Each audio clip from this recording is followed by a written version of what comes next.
कौवे की आवाज वाली राजकुमारी। एक वक्त की बात है, एक दूर के राज्य में काफी अरसे के बाद एक खूबसूरत राजकुमारी का जन्म हुआ। इस बात पर तमाम राजा के लोग बहुत खुश थे।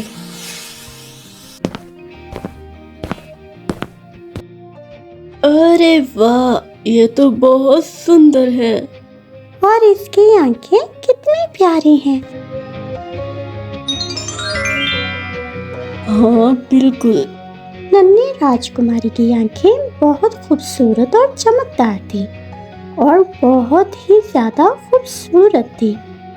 इसका नाम फ्लोरिड सही रहेगा ना?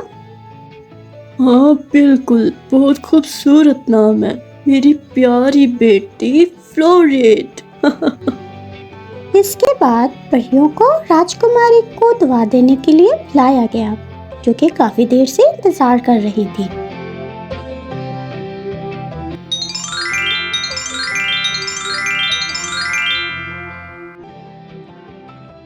सब परियों ने बारी बारी अपनी दुआ दी। मैं प्यारी राजकुमारी फ्लोरिड को दुआ देती हूँ कि वो इस राज्य की सबसे ज्यादा खूबसूरत लड़की बनेगी। और मैं दुआ देती हूँ कि तुम्हारे बाल बहुत खूबसूरत होंगे। लेकिन मैं तुम्हें बदुआ देती हूँ, तुम्हारी आवाज कौवे की तरह होगी और सब लोग तुमसे नफरत करेंगे। ये सुनकर सब लोग बहुत उदास हुए। और मैं तुम्हें दुआ देती हूँ, अगर तुम हिम्मत ना हारो और मुकाबला करती रहो और तुम्हारा साथी मुखलिस हो तो तुम इस शराब को तोड़ पाओगी। ये कहकर सारी परियां वहां से चली गई, लेकिन राजा रानी बहुत उदास थे। अब क्या होगा? हमारी प्यारी बेटी और इकलौती राजकुमारी कौवे की आवाज वाली होगी। वो इस बददुआ के साथ अपनी जिंदगी कैसे गुजारेगी? मुझे अपनी प्यारी बेटी के लिए बहुत दुख हो रहा है। तुम परेशान मत हो, याद रखो दूसरी परी ने क्या कहा था, अगर इसे कोई मुखलिस साथी मिले तो ये बददुआ टूट सकती है। लिहाजा हमें इसके बड़े होने और इसके मुखलिस साथी मिलने तक इंतजार करना होगा। और फिर वो वक्त आ ही गया जब राजकुमारी फ्लोरिड बड़ी हो गई। राजकुमारी फ्लोरिड बड़ी होकर बहुत ही ज्यादा खूबसूरत बनी।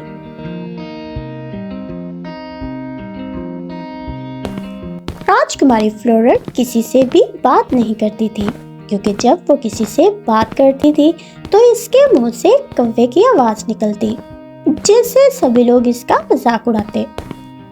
राजकुमारी को इस बात का बहुत बुरा लगता, लेकिन किसी की भी हिम्मत ना थी कि वो राजकुमारी के सामने ऐसी बात कर सके।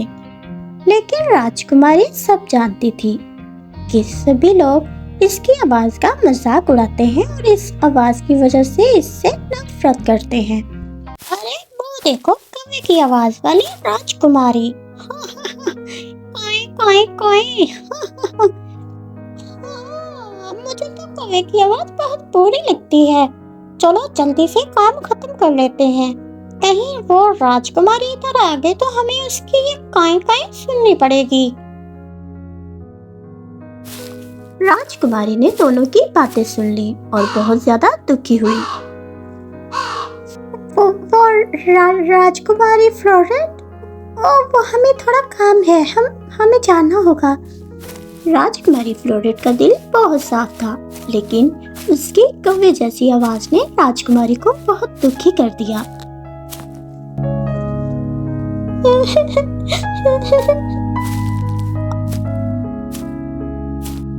ओ मेरी प्यारी बेटी, इतनी उदास क्यों है? इतने में राजकुमारी फ्लोरिड जोर जोर से रोने लगी।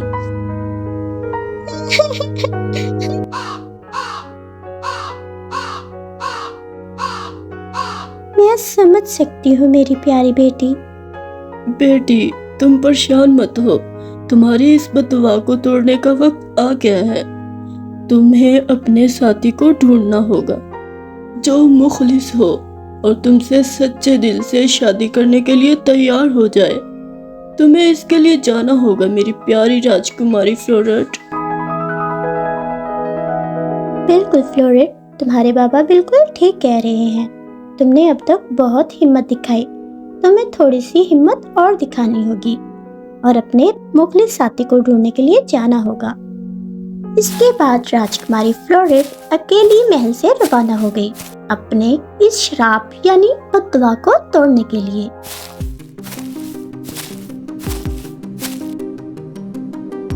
अब राजकुमारी अकेली थी और उसे समझ नहीं आ रहा था कि वो क्या करेगी।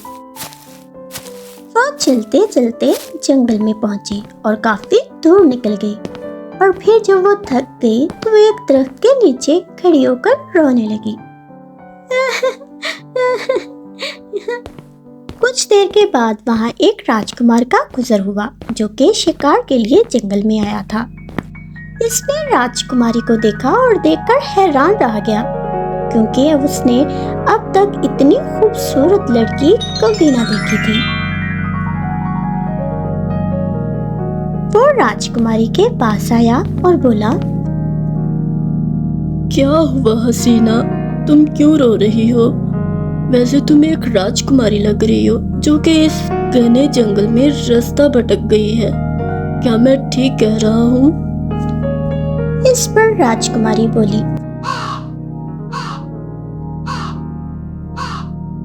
फिर राजकुमारी फ्लोरेट चुप कर गई। इस पर राजकुमार ने कहा, क्या एक कौवे की आवाज वाली लड़की? वैसे मुझे माफ करना, मुझे कौवे की आवाज से बहुत ज्यादा नफरत है, लेकिन तुम जितना चाहे बोल सकती हो क्योंकि तुम बहुत ज्यादा खूबसूरत हो और ये बुरी आवाज भी तुम्हारे मुंह से बहुत प्यारी लग रही है। तुम जितना चाहे बोल सकती हो, मुझे बिल्कुल भी बुरा नहीं लग रहा। इस पर राजकुमारी बहुत खुश हुई। पहली बार इसे कोई ऐसा मिला जो इसकी आवाज को सुनने को तैयार था और वो मजाक भी नहीं उड़ा रहा था और ना ही नफरत कर रहा था। राजकुमारी फ्लोरेट ने दिल खोलकर काएं काएं की। वो बहुत ज्यादा खुश थी। फिर राजकुमार इसे अपने साथ महल ले गया और इसकी अच्छे से खातिरदारी की।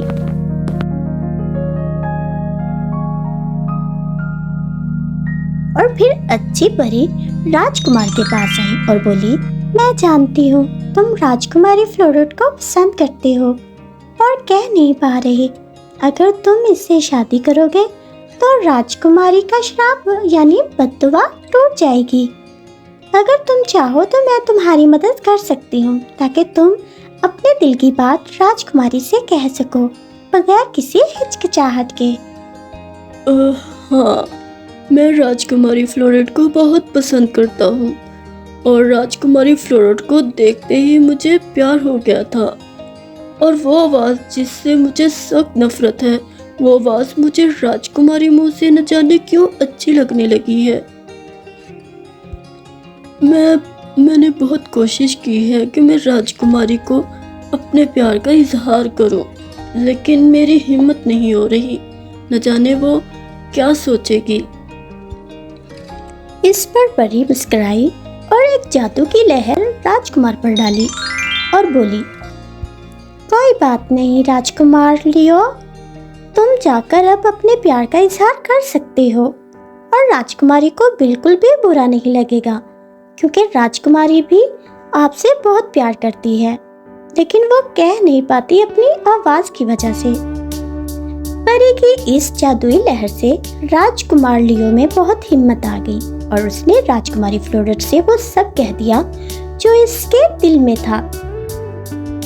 ये सुनकर राजकुमारी फ्लोरेट बहुत खुश हुई और जवाब में कहा,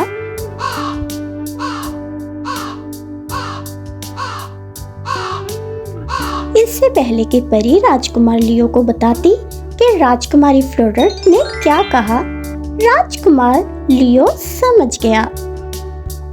मैं समझ गया हूँ मेरी प्यारी राजकुमारी, तुम भी मुझसे उतनी ही मोहब्बत करती हो जितनी कि मैं तुमसे करता हूँ। इस पर राजकुमारी फ्लोरेट ने सर हिलाया और हंसने लगी। फिर दोनों राजकुमारी के राज्य में पहुंचे।